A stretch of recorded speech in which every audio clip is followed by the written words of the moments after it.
See, Nico teaches me a few things sometimes too. All Right? right, yeah. Market correcting. Of what's left of this gray brain matter cells, whatever it is. Okay, so I think we have no new attendees here, so I think everyone knows who I am. And I think what's important is that my actual undergrad degree from McGill was physiology and biochemistry, and that was back in '86. And I've always had a fascination towards sports sciences, especially how to get better at sports sciences to perform better. That was always my intention for my research. Excuse me. Okay, so before I start, pop quiz. What do sprinters eat before a race?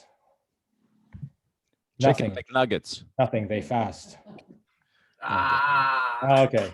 I was going to say, how That's a long good before one. the race? Okay, got I it. don't know about Okay. that one, Okay. Jason. Okay, we'll get serious now. So two corollaries to my talk. One, like Roberta Anding said, real food is better than pills and powders any day. But if you can't, then you have to resort to supplements. So that's number one. Number two, athletes work out more and therefore, they eat more, so they'll consume more calories. And I'm sure like Michael Phelps, who, eats 8,000 calories a day, I don't think he takes supplements because he has a lot of food to eat. And I'm sure he can get a lot of the macronutrients in real food. So that's the opening two lines I'd like to start off with. Let me just slide here. Okay, so when you think supplements, there are really four reasons to take supplements. One is for health reasons. You're either lacking a certain vitamin or mineral that's causing deficiency. Two is for recovery. Three is for performance. And four is weight loss. Now, we're not going to talk weight loss for this group, and I really want to focus this talk on recovery and performance. So I like to keep it simple because I'm an athlete as well, and many of us are masters athletes. So for me, I can think of 4 times in my day where I would take a supplement. And one, I call it general health, which is first thing in the morning. I take pills, multivitamins and whatever. 2 is before the workout, pre-workout. 3 is the post-workout recovery. And last but not least, before bedtime. So those are my only 4 windows that I like to take something. This is what for me personally, I don't want to set an alarm clock at 10 a.m. to take creatine or whatever. When you wake up, before the workout, after the workout, and before bedtime, and that's it. Sounds like the Gatorade commercial. Yeah, you got to find a structure, and you got to find something that works, and you got to find a routine. And I'm pretty good about it. I take my morning vitamins and before the workout. Okay, at times I miss something because I'm in a rush. But anyway, this is the structure. So let's start with the first one, general health. And I think I shared some of this with other people here on the call. And I think the top 2 in today's world is vitamin D and B12. I think that's a given. Those who live in England who don't have much sunlight, vitamin D is important. And I'll get to a real story in a few minutes on why vitamin D is really important as a supplement. B2, if you're vegetarian or vegan, like Nikos here, you really need to take your B12. And then the rest of the vitamins, I don't want to focus too much on this talk. We can have another talk on it, but I really want to get down to the recovery and regeneration part. But the only thing I like to talk about is fish oils, because I've heard through various studies that certain fish oils can reduce inflammation. And I tried one brand, I forget what brand it is, but I was taking quite a big dose, 1,800 milligrams of EPA, 450 milligrams of DHA. And I felt that it did help me on inflammation, but my training is not as hard as it was, say, back 30 years ago or 20 years ago, right? My training is really scaled down because of injuries. So I feel that I don't need that much like vitamins because I'm just not training enough. I would love to train more. If I had the time and energy and motivation, I'd love to spend 3 hours a day training, but I'll just break down. So that inflammation part is where the fish oils come in. Then there's vitamin C, then there's iron. The 2 that are significant here is magnesium and zinc. and we'll get to that later because that follows one of the, well, the ZMA part. But this is the general health, like my morning routine: vitamin D, B12, and maybe fish oils with meals. And that's about it for supplements. Okay, next. I think some of you may have joined the December NACAC conference. I think some of you watched it. If you didn't watch it, I'll give a really, really brief summary. So what happened was that 10 years ago or 9 years ago, I was in Florida and I was 49 years old. And I was in Florida for 4 days in the sun, no sunscreen. And then I had a blood test taken by Inside Tracker, an American tracking vitamin, minerals. And here I am, never took vitamin D supplements before. And my results was on the screen, the second column. It was 10.6 units. The recommended was between 30 and 74. No, yeah, right here. That's the zone where I should be taking, or should be. And despite being in the sun, and despite having, you know, short sleeves and shorts, no sunscreen, no hat, 4 days in the sun, and my vitamin D levels are crashed. So that's when I woke up and I said, you know what, I better start taking vitamin D. And this was the start of it. The other thing is that my testosterone was just borderline low. I think you need to have like 480, I think, to get, and age 50 plus 480 in Canada to qualify for testosterone shots every 3 weeks. If I did that, I'd be banned from track and field because that's an illegal substance. But I didn't qualify, plus I'm just borderline.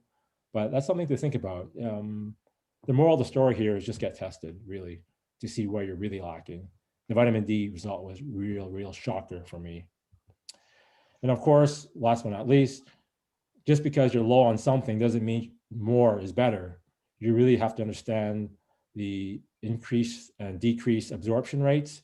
So for calcium, if you take more A and D vitamins, you can help absorb your calcium. But if you take too much magnesium, you can actually decrease the absorption of calcium. And this is just a partial list. I know Roberta Anding has a good chart on this. This is like 1/3 of a chart that I have, but I can get that out to you as well. But just keep an eye that taking something isn't always the answer because of other factors. Okay, so that was the general health bit. I'm really going a bit quickly because I really want to focus on the recovery and regeneration portion. Yeah, so pre-workout. So there are many ways to get a ergogenic aid. I'm notorious for having a big thermos of Dunkin' Donuts coffee, black coffee. And when I'm doing a short sprint, I love to have 2 coffees, maybe 3 coffees. This is before Starbucks when I was younger. And that would just really get me excited, up, and help my reaction time out of the blocks. I'm not a great starter. If you see me race, I'm a very poor starter. So I felt anything I can do to get a better reaction time, I'd take coffee. Then came Red Bull, which was great. 5-hour shots for truck drivers when you see at the roadside for Americans. They're really wonderful. And the famous 2 I used was Vitalize and Power Drive. Vitalize is a snack, which is Belco product, which I've used. And Power Drive is another product that I've used in the past. And these all go under the category of nootropics. Powerful stuff. And of course, there's lactic acid buffers. We've all heard of baking soda, which we've talked about in the past. Beta alanine is also another product you can use for lactic acid buffers. You know, I run 400 meters, so I like to buffer the lactic acid any way I can legally. If it means taking an extra spoon of baking powder with my morning pancakes and it's a food product, yeah, I might do that sometimes. Is it cheating? Well, there's a gray area between cheating and not cheating, but this is what I do. And last but not least, the nitric oxide category of arginine and of course Viagra and any other type of vasodilators. And when I mention this on the chatter group, Viagra, they go, what? And yeah, I mean, not track and field. We don't take Viagra for track and field. We take it for other reasons, but you know, there are other sports like curling, shooting, archery. Those are the events where beta blockers would come in handy, and that's where Viagra comes in. Can you hear me, or is it still okay, the audio, or I hear? Yeah, it's okay. I can hear you. Okay, good. Okay, it's just I hear a lot of noise there. Okay, and then the last but not least, there's one thing I will leave out is the collagen protein shots. You take collagen protein before and after your workout. That's still under research in my department. I started using it, but I don't have enough definitive proof to talk about it at this point. So we'll leave that to the side. Okay, now the meat of the talk here is about the post-workout recovery drink. And for me, it's all about macronutrients, particularly in the carbs to protein ratio. Now, this is where 5 people have 5 different opinions on what you should do. And each one has a legit reason for it. And I'll go through pros and cons of every single one. So let's start with the top. Nothing. Take nothing but water after your workout. So it's a 0 carb, 0 protein post-workout. And why? There's a book by Phil Campbell, who has a book on some interval training for older athletes. And his research showed that growth hormone was increased temporarily when you would fast after a workout.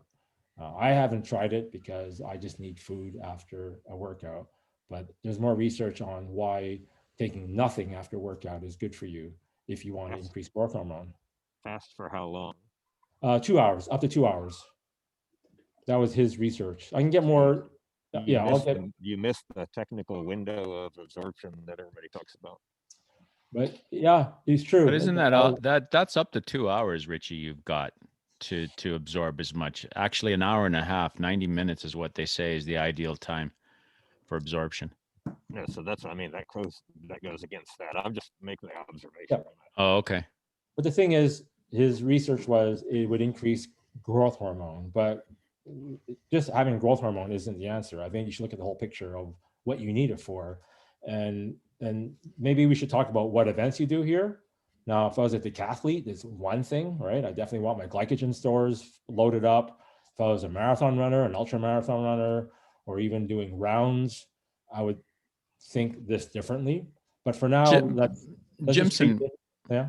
One question is, if you're saying 0-0, and we know that in order for you to increase your growth hormones, you need to actually bring protein into your body, because what helps with the increase in growth hormones is the availability of amino acids. And if you're not having any ingesting any amino acids through the protein, I just don't see why there would be an increase in growth hormones. I would assume it's the catabolism of muscle tissue from the workout. That's the only thing I can think of, but I will pull the research out after. Okay. I have the book here by Phil Campbell. So that was his argument. I don't do it personally. Mm-hmm. What I do is number two, which is a pure protein shake. It's not really pure protein. It's 2 scoops with water, grab it and go, which is really 40 grams of protein, whey concentrate, and it has 3.4 grams of sugar. I just do this because it's easy. Put it in water after a workout, drink it, tastes good, and then I'm back to work, back to the office. This is what I do. Now, 1-to-1 seems to be a popular choice, and this is what Peter sent me yesterday with the Sports and Science Rego drink. Is also used to be my popular drink because I used to get free drinks from Snack. I'm friends with Victor Conte, so he used to send me free bottles of Snack, and the product name is Proglycin, and it was a 1-to-1. I think 30 grams protein, 30 grams carbs, 5 grams of glutamine, 5 grams of creatine, and maybe some secret sauce. Who knows, right? But it was good stuff. I liked it. It was good tasting because it reminded me of orange julep as a kid. It was the orange julep, orange cream, the popsicle that's orange on the outside and cream on the inside, creamsicle. That kind of flavor it was, and I liked it. And that, to me, a 1-to-1 ratio was good. And we know why, because if you take protein, you take carbs, Your body does need some carbs to refuel the glycogen stores. How much is another story. You don't want too much, because for every gram of carbs you store in the muscle, for every one, it's 2 grams of water. So you don't want to be too bloated as a sprinter. If you're a marathon runner, it's a different story. If you're a decathlete, it's a different story. But for a one-time sprinter, 1 round, maybe 2 rounds, this product seems pretty good. And then going down the list, there's also 2-to-1. I know John Berardi. Any here Canadians who know who John Berardi started a company called Precision Nutrition, based out of Toronto. Famous guy, famous nutritionist, and he recommended 2-to-1 on his research. I can get the research links on why 2-to-1 carbs, 2-part carb, 1-part protein. And that, I never tried this one, but the last one is 4-to-1. This I have tried, because when I was at McGill, we had to commute a long way from the stadium back home after practice. And I used to go to Dépanneur, or 7-Eleven, as they call it here in English, and I buy a chocolate milk. And little did I know back then that a chocolate milk was exactly 4-to-1, 4 carbs to 1 protein. Carbs was in lactose probably, and chocolate sugars, protein from the milk, casein protein. And later, this was back in 86, right? 86, 85, 87. And today there are products out there that's exactly 4-to-1, like Accelerate, Endurox. There's plenty of products. So the question is, what ratio of carbs or protein should you take after your workout? And the answer is, it depends, right? It depends on how long your workout was, what event you're training for. Are you doing rounds? Are you doing 2 workouts a day? It was like I said in the email to Peter yesterday, or to Malcolm and Peter, what are you training for? What's your purpose of your supplements? If you're doing Tour de France, okay, you just cycled for 4.5 hours. You need carbohydrates, you need glycogen, you need water, right? So it really depends on the body, but this is kind of the research I played with for the last 30 years. And I'm more on the 0-to-1 or 1-to-1 side as of today, unless I start doing more volume, which is not going to happen because I keep getting injured. My volume is so low that I don't need that much carbs, right? I get enough from real food. So that's supplements. And then the last part, do you want to talk about this more before I get to the last part, before sleeping? Yeah, I've got a question for you, Jimson. Okay, go ahead. See when you used to take your 3.4 grams, or sorry, when you got your stuff from Victor and it had creatine in it, why don't you take creatine now? I take creatine now, but not for working out. I only take creatine when I fly in airplanes, because I know I lose a lot of water on flights. So what creatine I have, I just add it to my mix before going to the airport. This is when I used to fly a lot, right? Before the pandemic. And I felt creatine was a good water retainer. It just kept my water in better for some reason. It's a trick I learned from one of my webinars years ago, and that's why I take creatine. I don't know. It's just one of those things that's a personal decision. Right, so you don't take it for power recovery now? Nope, not anymore. Nope. I just take, I would take probably a good coffee or a good espresso, double espresso before the workout. And then that's what I would do today. If I'm doing a race, Red Bull, it has a really funny taste, a lot of sugar. If I can find something else, that'd be great. But then again, I haven't raced in several years, so I don't know what to do. But definitely, if I had Vitalize, if I had any kind of those nootropics, I would definitely take those before a 200 or 400.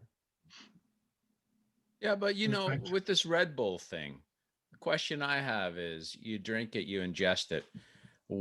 How is it absorbed by the body? Have they looked at studies? Because if you're taking it just before a race, don't you think that part of it is actually the placebo, that you're taking this high energy drink that you think will make a difference? Because I don't think the absorption is that quick into the body unless your stomach is empty. Well, I think you're taking it like up to an hour before. I think you start sipping it an hour before. And I think I can show you a lot of footage of the Manchester 150 race, straightaway race, the Great Games. I can show you several videos of Richard Kilty having a can of Red Bull, just drinking it before his race. Now, obviously, he's drinking it before the race, but he's very famous for Red Bull before a race. Yeah, but then the question becomes, like your body adapts to everything. So you take a Red Bull before a race, and you do it, let's say for 6 weeks, 8 weeks, whatever, how long it is. Surely to God, your body's, they're going to say, okay, I'm going to get my 50 grams of sugar here.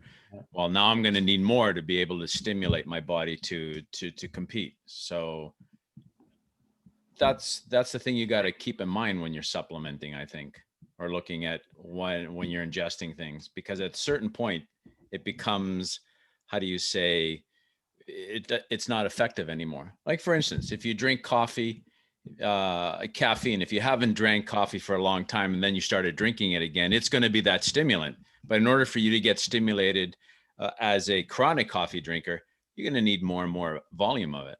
Yeah, Nico, you would know this more than anybody else, but pharmacology is all about receptors. Yeah. All about receptors. And it's all about how much you're getting used to. Exactly. Yeah, maybe for an athlete, get, go cold turkey before, a month before the race, and then day of the race, take 2 espressos. Yeah. Because we used to do that, Jimson, and I'm not trying to monopolize the conversation, but people that tapering, not only did we taper our training 10 days prior to a major competition, but also we would taper our carbohydrates, and then we would carbohydrate load. Yep. Yeah, no, there's a lot of ways to play with science, but at the end of the day, every body is different. Oh, of course. And this works for me. But then again, my training is different than it was 30 years ago. So I'm just working on a blank sheet, and I hope I can, hopefully next year, this time, or next year, next summer, I can have some more success stories saying I did this, did that. But until then, this is all science, and just, you got to just try with your athletes, time trials, try something, try pancakes with baking soda, all these wonderful legal things that we're doing, but definitely something to try. Do you put the baking soda in the pancakes or sprinkle it on it at the end for absorption? I mean, even horse racing, they give baking soda like by the bucket loads. It's called milkshakes, right? And they give that to buffer the lactate with the baking soda. The only problem with that, Jimson, is if you give too much baking soda. We used to do this thing prior to, and I think I've shared this before with you guys, prior to a rowing ergometer test. We used to take baking soda about an hour before, but at least 10 minutes prior to getting on that rowing machine, we also used to take simethicone, because I'm telling you, when you're pushing balls to the walls and you're trying to improve your score on the test, you're building a lot of gas inside you. If you don't have that simethicone to get rid of that baking soda, it makes a very uncomfortable time on the rowing machine. No, definitely. But let's Jimson, just going back. Sorry, Jimson, just going back to your comments about creatine. So you said you used to take it, but you don't take it now, apart from the flying. Can you tell us why you've given up on it? You don't think it has any value? I just didn't feel any value, or if it did, it just didn't make me feel good, like bloated. It just just felt funny for some reason. I don't know. Something just about it, I didn't like about it. I don't know why. It just didn't work for me. Yeah, but the other thing too is, Mick, when you're looking at the creatine supplementation, I mean, when is creatine phosphate really, really used in competition? When you're sprinting, it's not within the first 10 seconds. Training. Yeah, what? Recovery training. Recovery from training. You need it as a power rebuilder. Yeah, but also gallons before you get into your alactic system, alactic and then lactic. Prior to that, it's the creatine phosphate, and you need that extra phosphate to give to the ADP to basically have your energy. But it's that creatine phosphate is maybe 2 or 3 seconds. That's it. Mm-hmm. Yeah, I think another reason why, Mick, I stopped using it was because I didn't have access to a gym. Like, I moved away from Canada in 2009, and I didn't have a gym for like almost a decade. And without access to a gym, I just felt like it was hard to do. If I ever get access to a gym again, if this pandemic's over and I can do weights again, my basic, 4, like squat, bench press, cleans, and deadlifts, yeah, I might try creatine again and try experimenting, because that I can see some benefit, because I'm not. See, one thing I worked out when I was still racing gyms and creatine was coming out. I was training with a girl who was like 5 foot. If she was 5 foot, right? She's 5 foot.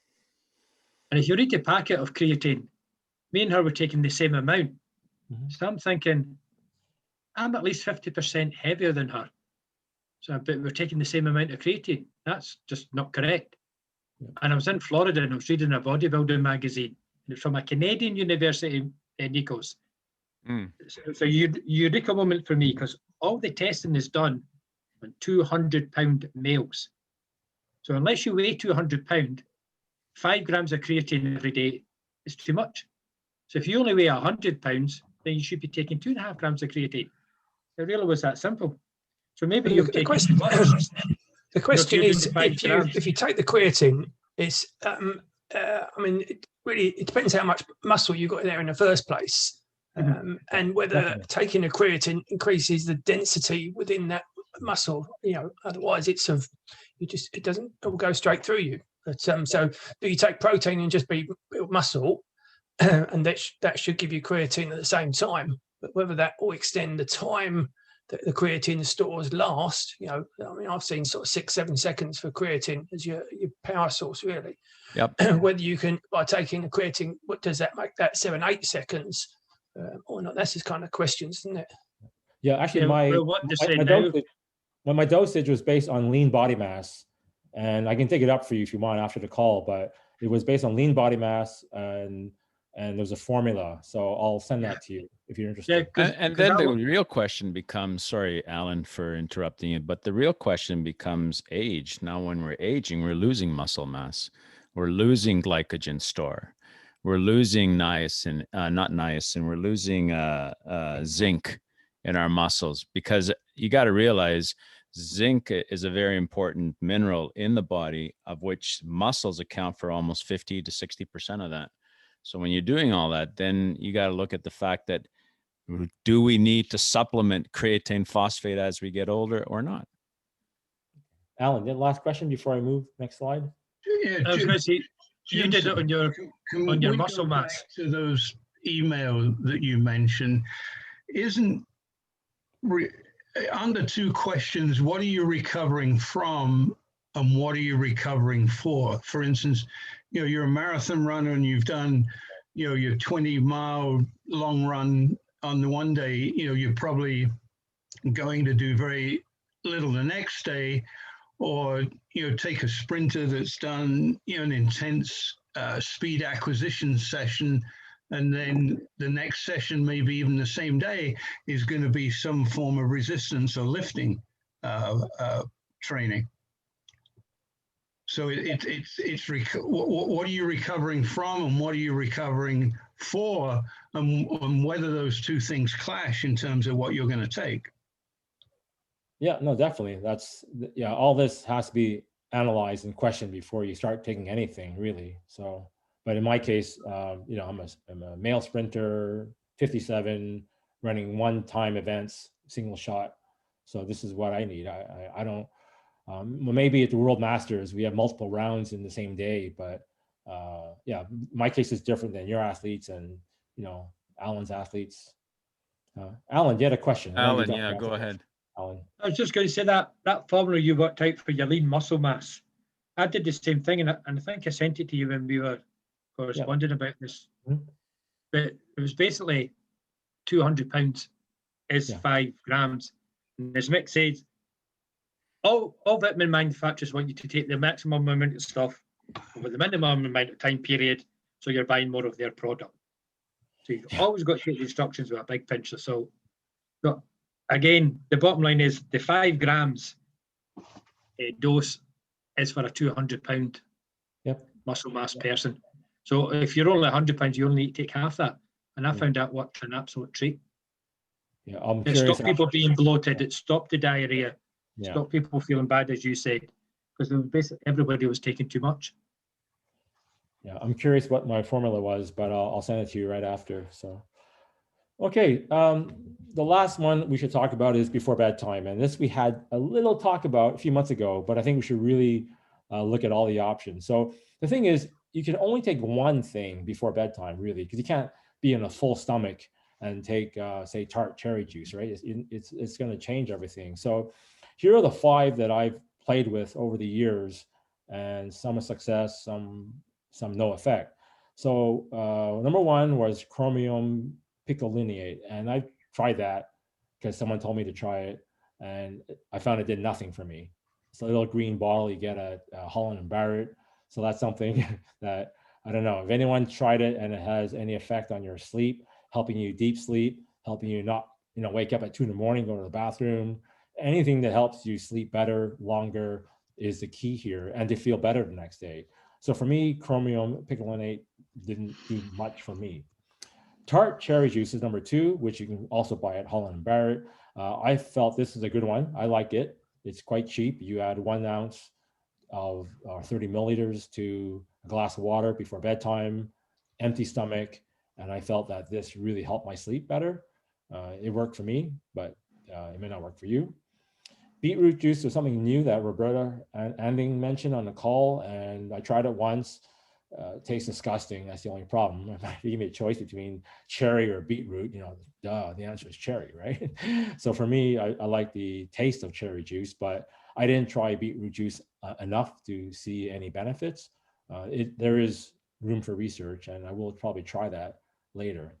But the last 2 is my 2 favorite, and I think casein protein, which you can get from milk, but I think you can buy that in powders pretty inexpensively. And I like that. If I do a nice hard weight session, especially late in the evening, like after work, I like to take protein drinks before I go to bed. I find the next day I'm not sore at all. It's kind of hard to say, because if I didn't take it, would I still be sore, right? That's another question to ask. But I found that the protein drink before bedtime really helped me a lot. Maybe like as a kid, I used to eat cold cereal with milk, like lots of milk. That's a lot of protein there, and carbs, of course. But for me, casein was good. But last but not least was ZMA, and unfortunately, this is not a plug for Victor Conte and Snack, but this is something that I learned a long time ago. I guess when I first met Victor 20 years ago, and I tried it, and I felt that on an empty stomach, ZMA, if you take it properly, which is 3 pills before bedtime, empty stomach, I felt that it did wonders for my sleep. I felt that it slept deeper, and it did give me some crazy dreams. That's the only side effect of it. I'm sure it was only three ingredients. It's only 3 ingredients: zinc, magnesium, B6. But then lo and behold, here we are 20 years later, and now we've only realized the importance of zinc in our supplementation, and we realize the importance of magnesium. So if I had a choice right now, it's always between cherry juice, the protein, or ZMA, and it depends on the workout. If I do a speed training, a hard, long speed training, I would favor ZMA or ZMA if you're Canadian. That's probably my favorite. But it just depends on what I've done. Also depends on how late I had dinner, what I had for dinner, and how my day was, when I'm getting up next day. A lot of different variables on what I choose. But these are the 5 that I've chosen. I'd love to open this up to the floor and see what you tried, what works, what didn't work. Well, first and foremost, I think that supplementation is going to become more and more of the norm. I know, even though you started off saying that you can get all your food from food sources, a lot of the minerals are being depleted in the soils.